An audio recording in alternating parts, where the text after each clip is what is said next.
ಗದ್ಯಾನುವಾದ ದೃಶ್ಯ 9. ಈ ಕಡೆ ಅರ್ಜುನನು ಉತ್ತರೆಯ ಬಳಿಗೆ ಹೋದ. ತಾನು ಯುದ್ಧ ಭೂಮಿಯಿಂದ ತಂದಿದ್ದ ಉತ್ತಮ ವಸ್ತ್ರ, ರತ್ನಾಭರಣ ವಸ್ತುಗಳು ಎಲ್ಲವನ್ನೂ ಅವಳಿಗೆ ನೀಡಿದ. ಅನಂತರ ಸಂತಸದಿಂದ ಆ ಚಂದ್ರವಂಶದ ಮದಿಸಿದ ಆನೆಯಂತಿದ್ದ ಅರ್ಜುನನು ಧರ್ಮರಾಯನ ಬಳಿಗೆ ಬಂದ. ಅನಂತರ ಸನ್ನೆ ಮಾಡುತ್ತಾ ಭೀಮನು ಧರ್ಮರಾಯನಿದ್ದಲ್ಲಿಗೆ ಬಂದ. ದ್ರೌಪದಿ, ಸಹದೇವ, ನಕುಲರೂ ಅಲ್ಲಿಗೆ ಬಂದರು. ಅರ್ಜುನನು ಭೀಮ ಧರ್ಮರಾಯರಿಗೆ ನಮಸ್ಕರಿಸಿದ. ಉಳಿದವರು ಅವನಿಗೆ ನಮಸ್ಕರಿಸಿದರು. ಸಮಬಲರಾದ ತಮ್ಮಂದಿರನ್ನು ಅರ್ಜುನನು ಪ್ರೀತಿಯಿಂದ ಆಲಂಗಿಸಿಕೊಂಡನು. ಅರ್ಜುನನನ್ನು ಬಿಟ್ಟು ಉಳಿದವರು ಗೋಗ್ರಹಣ ಮಾಡಿ ವಿರಾಟನನ್ನು ಸೆರೆ ಹಿಡಿದ ವೀರ ತ್ರಿಗರ್ತರ ಮೇಲೆ ಯುದ್ಧ ಮಾಡಿ ಗೆದ್ದ ಬಗೆಯನ್ನು ಹೇಳಿಕೊಂಡರು. ಅರ್ಜುನನು ಗೋಗ್ರಹಣದಲ್ಲಿ ಕೌರವ ಸೇನೆಗೆ ಭಂಗ ತಂದ ಬಗೆಯನ್ನು ವಿವರಿಸಿದ. ಆಗ ಅರ್ಜುನನಿಗೆ ಅಣ್ಣ ಧರ್ಮರಾಯನ ಹಣೆಯಲ್ಲಾದ ಗಾಯ ಕಣ್ಣಿಗೆ ಬಿತ್ತು.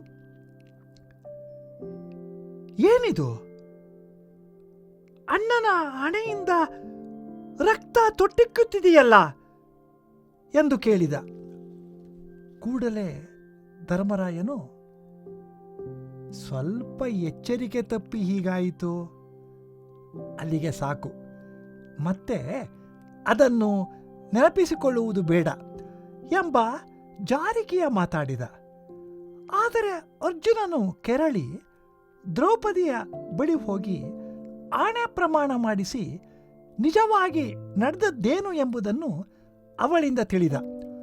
ಕೂಡಲೇ ಕೆರಳಿ ನಿಂತು, ನಾನು ಈಗಲೇ ಹೋಗಿ ಆ ವಿರಾಟನ ದೇಹವನ್ನು ಕತ್ತರಿಸಿ ಅವನ ಮೈಯ ರಕ್ತವನ್ನು ಶಾಕಿನಿಯರಿಗೆ ಹೊಯ್ಯಿಸುತ್ತೇನೆ, ಇದರಲ್ಲೇನು ತಪ್ಪು ಎಂದು ಗರ್ಜಿಸಿದ.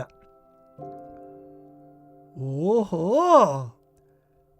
ಈಗ ವಿರಾಟನ ತಲೆಯನ್ನು ಕೀಚಕ ಮಹಾನುಭಾವನ ಬಳಗದ ಬಳಿಗೆ ಕಳಿಸಬೇಕೇ? ನಾನು ಆ ವಿರಾಟನ ತಲೆಯ ಋಣವನ್ನು ತೀರಿಸಬೇಕಾಗಿರುವವನಲ್ಲವೇ? ರಕ್ತ ನೆಲಕ್ಕೆ ಬಿತ್ತೇನು? ಹಾಗೆ ಬಿದ್ದಿದ್ದರೆ ಆ ವಿರಾಟನ ಕುಲದವರನ್ನೆಲ್ಲ ಸವರಿ ಹಾಕುತ್ತೇನೆ. ಈ ವಿರಾಟನನ್ನು ಸೀಳಿ ಭೂತಗಳಿಗೆ ಬಲಿ ಕೊಡುತ್ತೇನೆ ಎನ್ನುತ್ತಾ ಭೀಮನು ಎದ್ದನು. ಭೀಮ, ಸಾಕು, ಸಿಟ್ಟು ಮಾಡಿಕೊಳ್ಳಬೇಡ.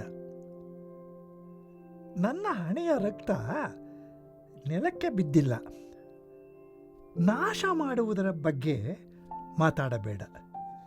ನಿನ್ನ ಆಣೆಗೂ ಹೇಳುತ್ತಿದ್ದೇನೆ, ಏನಿಲ್ಲ, ರಕ್ತವು ದ್ರೌಪದಿಯ ಸೆರಗಿಗೆ ಸಿಂಚನವಾಯಿತು ಅಷ್ಟೇ. ಈ ಬಗೆಗೆ ತುಂಬ ಹಚ್ಚಿಕೊಳ್ಳಲು ಹೋಗಬೇಡ ಎಂದು ಹೇಳಿದ್ದೇ ಅಲ್ಲದೆ ಧರ್ಮರಾಯ ಭೀಮನ ಗಲ್ಲವನ್ನು ಸವರಿ ಸಮಾಧಾನ ಮಾಡಿದ. ಆಗ ಭೀಮನು ಕೂಗಾಡುತ್ತಾ, ನಾನು ಆ ವಿರಾಟನ ಜೀವವನ್ನು ತೆಗೆದುಕೊಳ್ಳುತ್ತೇನೆ. ಅವನಿಗೆ ತಾನು ಯಜಮಾನ ಎಂಬ ಗರ್ವ ತಲೆಯಲ್ಲಿ ತುಂಬಿಕೊಂಡಿದೆಯಲ್ಲ, ಅದು ನಿರ್ನಾಮವಾಗುವಂತೆ ಬಡಿಯುತ್ತೇನೆ. ವಿರಾಟ ಸಂತತಿಯನ್ನೇ ನಿರ್ಮೂಲ ಮಾಡುತ್ತೇನೆ. ಕೀಚಕನು ದ್ರೌಪದಿಯ ತಂಟೆಗೆ ಹೋದುದಕ್ಕೂ ಈತನ ಮೋಸವೇ ಕಾರಣ. ಇವನನ್ನು ಕೊಂದು ಭೂತಕಣಕ್ಕೆ ತೃಪ್ತಿಯನ್ನುಂಟು ಮಾಡಬೇಕಾಗಿದೆ. ನನ್ನನ್ನು ತಡೆಯಬೇಡಿ ಎಂದು ಭೀಮನು ಕೂಗಾಡಿದನು. ಧರ್ಮರಾಯ ತಮ್ಮನಿಗೆ, ಭೀಮ, ನಾವು ಇಷ್ಟು ದಿನ ಈ ವಿರಾಟರಾಯನ ಆಶ್ರಯದಲ್ಲಿದ್ದು ಕೂಡಲೇ ಅವನ ಮೇಲೆ ಕೆರಳಿ ನಿಂತರೆ ಲೋಕದ ಜನ ಏನೆಂದಾರು? ನೀನು ಭ್ರಮಿಸಬೇಡ, ಕೆರಳಬೇಡ, ಸ್ವಲ್ಪ ಸಹನೆ ಇರಲಿ. ಇದು ನಮಗೆ ಸಕಾಲವಲ್ಲ, ನೋವಿನ ಕಾಲ. ವಿಧಿ ನಮ್ಮನ್ನು ಅಣಕಿಸುತ್ತಿರುವ ಕಾಲ ಇದು. ಇದಕ್ಕೆ ಜನರನ್ನು ಹಿಂಸೆಪಡಿಸಿದರೆ ನಮಗೆ ಹಾನಿಯಾದೀತು ಎಂದಾಗ ಭೀಮನು ಹೀಗೆ ಹೇಳಿದನು. ನಾವು ಸುಮ್ಮನೆ ಧರ್ಮ ಧರ್ಮ ಎಂಬ ರೋಗದಿಂದ ನರಳುತ್ತಾ ಮೈಮರೆತು ಕಾಡಿನಲ್ಲಿ ಬೇರು ಬಿಕ್ಕೆಗಳನ್ನು ಹುಡುಕುತ್ತಾ ಈ 13 ವರ್ಷ ಓಡಾಡಿದ್ದು ಸಾಲದೆ, ನಾವು ಭಯಗೊಂಡರೆ ಕ್ಷಾತ್ರ ತೇಜವನ್ನು ಮೆರೆಯುವ ದಿನ ಎಂದಿಗೆ ಬರುತ್ತದೆ? ನಿಮಗೆ ಗೊತ್ತಾಗುವುದಿಲ್ಲವಲ್ಲ, ದಯವಿಟ್ಟು ನಮ್ಮನ್ನು ಮುನ್ನುಗ್ಗಲು ಬಿಡಿ ಎಂದು ಭೀಮನು ಹೇಳಿದನು. ಆಗ ಧರ್ಮರಾಯನು ಭೀಮನನ್ನು ಸಮಾಧಾನಪಡಿಸುತ್ತಾ, ನಾಳೆ ಬೆಳಗ್ಗೆ ನಾವು 5 ವಿರಾಟನ ರಾಜಸಭೆಯಲ್ಲಿ ರಾಜಪೀಠಗಳ ಮೇಲೆ ಠೀವಿಯಿಂದ ಕುಳಿತುಕೊಳ್ಳೋಣ. ಒಂದು ವೇಳೆ ಅವನು ಅದನ್ನು ಅಪರಾಧವೆಂದು ಕೋಪಿಸಿಕೊಂಡರೆ ಆ ಗರ್ವಿಷ್ಠನನ್ನು ಒರೆಸಿ ಹಾಕೋಣ, ಅಥವಾ ಸಂತೋಷದಿಂದ ನಮ್ಮನ್ನು ಸ್ವಾಗತಿಸಿದರೆ ಅವನನ್ನು ಮನ್ನಿಸೋಣ. ಇದು ಒಳ್ಳೆಯ ಅಭಿಪ್ರಾಯ ಎಂದು ಹೇಳಿ ಧರ್ಮರಾಯನು ಭೀಮನನ್ನು ಸಮಾಧಾನಪಡಿಸಿದ. ಕುಮಾರವ್ಯಾಸ ಭಾರತ ಪಠ್ಯ ದೃಶ್ಯ 9. ಇತ್ತಲು ಅರ್ಜುನ ದೇವ ಉತ್ತರೆಯ ಭವನವನ್ನು ಸಾರಿದನು. ತಾ ತಂದ ಉತ್ತಮ ಅಂಬರ ವಿವಿಧ ರತ್ನಾಭರಣ ವಸ್ತುಗಳ ಆ ಕನ್ನಿಕೆಗೆ ಇತ್ತನು.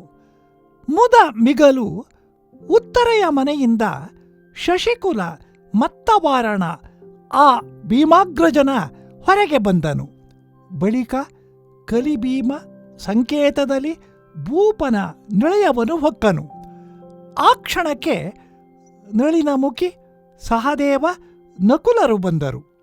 ಫಲಗುಣನು ಇಬ್ಬರಿಗೆ ಹೊಡವಂಟನು. ಉಳಿದವರು ಪಾರ್ಥಂಗೆ ವಂದಿಸಲು ಪರಿತೋಷದಲ್ಲಿ ಸಮಬಲರ ಒಲಿದು ಬಿಗಿಯಪ್ಪಿದನು. ಕಲಿ ತ್ರಿಗರ್ತರ ಗೆಲಿದ ಪರಿಯನು, ಪಾರ್ಥ ಕೌರವ ಬಲವ ಭಂಗಕ್ಕೆ ತಂದ ಪರಿಯನು, ಉಳಿದ 4 ಹೇಳುತ್ತಿರುತ್ತಿರಲು ಬಳಿಕ ರಾಯನ ಹಣೆಯ ಗಾಯವ ಪಾರ್ಥ ನಿಲುಕಿ ಕಂಡನು. ಇದೇನು? ನೊಸಲಿಂದ ನಸು ರಕ್ತ ಬಿಂದುಗಳು ಇಳಿಯುತ್ತಿದೆ. ಆಗ ಧರ್ಮರಾಯ ಅರ್ಜುನನ್ನು ಸಮಾಧಾನಪಡಿಸುತ್ತ, ಅನವಧಾನದೊಳು ಆಯಿತು, ಸಾಕು, ಅದ ನೆನೆಯಲೇತಕ್ಕೆ ಮಾಡು ಎನ್ನಲು ಮಿಗೆ ಕನಲುತ ಅರ್ಜುನನು ಆ ದ್ರೌಪದಿಯ ಸೂರುಳಿಸಿ ಅರಿದನು. ಮನದಲ್ಲಿ ಉರಿದೆದ್ದನು ಅರ್ಜುನ. ವಿರಾಟನ ತನುವ ಹೊಳ್ಳಿಸಿ ರಕುತವನು ಶಾಕಿನಿಯರಿಗೆ ಹೊಯ್ಸುವೆನು, ವಲ್ಲಹವೇನು ಹೇಳು. ರಕ್ತದ ಬಿಂದುಗಳನ್ನು ಕಂಡ ಭೀಮನು ಕೆರಳಿ, ಶಿವ ಶಿವ ಮಹಾದೇವ, ವಿರಾಟನ ತಲೆಯ ಕೀಚಕೇಂದ್ರನ ಬಳಗವು ಇದ್ದಲ್ಲಿಗೆ ಕಳುಹಬೇಕೇ? ಋಣಸಾಲಿಗನಲೆ ರಕ್ತವು ನೆಲದೊಳು ಒಕ್ಕುದೇ, ಅವದಿರ ಕುಲವ ಸವರುವೆನು, ಇವನ ಸೀಳಿದು ಭೂತಗಣಕ್ಕೆ ಬಲಿಯ ಕೊಡುವೆನು ಎನ್ನುತ್ತ ಎದ್ದನು ಆ ಭೀಮ. ಧರ್ಮರಾಯನು ಭೀಮನನ್ನು ಸಮಾಧಾನಪಡಿಸುತ್ತಾ, ಓಹೋ, ಸಾಕು ಸಾಕೈತಮ್ಮ, ಕಾಕ ಬಳಸಲು ಬೇಡ, ಉದ್ರೇಕವನ್ನು ಮಾಡು. ನೆಲ ರಕ್ತ ಕಂಡರೆ ನನ್ನ ಮೇಲಾಣೆ. ಈ ಕಮಲಲೋಚನೆಯ ಸೆರಗಿಗೆ ರಕುತವು ಸೇಕವಾಯಿತು, ಅತಿ ಸವ್ಯಾಕುಲತೆ ಬೇಡ ಎಂದು ಅನಿಲಜನ ಗಲ್ಲವ ಹಿಡಿದನು.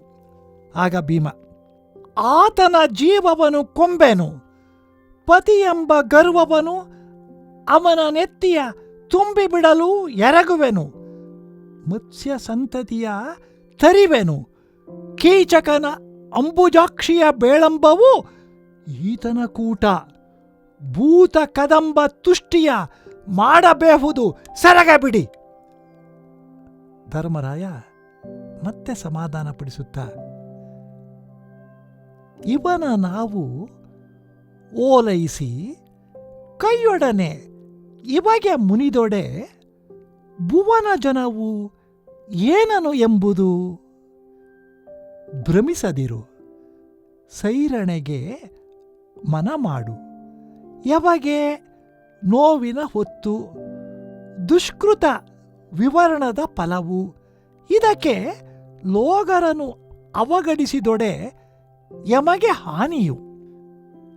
ಆಗ ಭೀಮ ಅಣ್ಣನ ಮಾತುಗಳಿಗೆ ಕಿವಿಗೊಡದೆ, ಬರಿಯ ಧರ್ಮದ ಜಾಡ್ಯದಲ್ಲಿ ಮೈಮರೆದು ವನದಲ್ಲಿ ಬೇವು ಬಿಕ್ಕೆಯನ್ನು ಅರಸಿ ತೊಳಲಿದು ಸಾಲದೆ 13 ವತ್ಸರದಿ ಉರುಕುಗೊಂಡೊಡೆ ರಾಜ ತೇಜವ ಮೆರವ ದಿನವು ಎಂದು ಇಹುದು.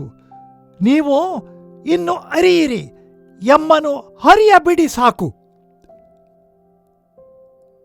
ಮತ್ತೆ ಧರ್ಮರಾಯ ಭೀಮನನ್ನು ಸಮಾಧಾನಪಡಿಸುತ್ತಾ,